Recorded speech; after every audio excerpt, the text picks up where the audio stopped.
नमस्कार, शुरुआत करते हैं मुख्य खबरों के साथ। ईरान में कत्लेआम, 18 दिनों में 3428 मौतें, मुर्दाघरों में जगह नहीं, सड़कों पर बिसी लाशें। केंद्र सरकार यूपीए सरकार के 2 और कानूनों में करेगा बदलाव। मनरेगा के बाद शिक्षा और खाद्य सुरक्षा अधिकार कानून में सुधार की तैयारी शुरू। बिहार सरकार का बड़ा फैसला, अब सरकारी डॉक्टर नहीं कर पाएंगे प्राइवेट प्रैक्टिस। प्रधानमंत्री किसान सम्मान निधि योजना की 22वीं किस्त फरवरी में प्रस्तावित, नया पंजीकरण नहीं मिलेगा लाभ। जम्मू कश्मीर की पीडीपी प्रमुख महबूबा मुफ्ती का पाकिस्तान के लिए उभरा प्यार, बोली पानी को हथियार बनाना मानवता के विरुद्ध है, पाकिस्तान हो या कोई अन्य देश पानी रोकना इंसानियत के खिलाफ है। भारत का सबसे बड़ा रक्षा सौदा जल्द होगा, रक्षा मंत्रालय फ्रांस से 114 राफेल लड़ाकू विमान खरीदने पर अहम बैठक करेगा। हरियाणा में फिर दिखा जातिगत भेदभाव, शमशान घाट से जुड़ा ताजा मामला, डीसी को किया तलब। हरियाणा में कृषि विभाग का बड़ा प्लान, प्राकृतिक खेती करने वालों को 3 से 5 साल तक 10,000 रुपए प्रति एकड़ देने की तैयारी। खबरें विस्तार से।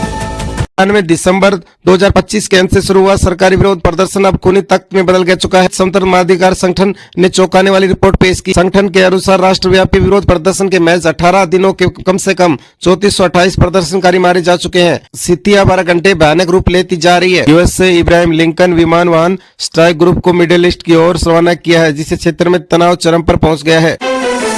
बिहार सरकार ने सरकारी डॉक्टरों की प्राइवेट प्रैक्टिस करने पर रोक लगा दी है। सीएम ने कहा कि जो डॉक्टर सरकारी सेवा में है उन्हें पूरी निष्ठा से सरकारी अस्पतालों में अपनी सेवा देनी होगी। बिहार के अधिकांश सरकारी अस्पतालों के डॉक्टर पटना के निजी अस्पतालों में प्रैक्टिस करते हैं। ऐसे में नीतीश कुमार के इस फैसले को राज्य की स्वास्थ्य व्यवस्था में सकारात्मक सुधार की ओर देखा जा रहा है। सरकारी चिकित्सकों की निजी प्रैक्टिस पर रोक लगाने की नीति लाई जाएगी। स्वास्थ्य सेवाओं को और बेहतर करने के लिए जिला एवं प्रखंड में अस्पतालों को विशिष्ट चिकित्सा केंद्र बनाया जाएगा।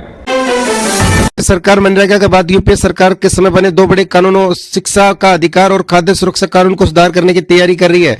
सरकार चाहती है कि इन योजनाओं का लाभ हर सही व्यक्ति तक पहुंचे और सभी लाभार्थियों का रजिस्ट्रेशन हो। सरकार पहले नियमों और आदेशों के सुधार करने की कोशिश करेगी और इससे बात नहीं बनी तो संसद में नए कानून लाए जाएंगे।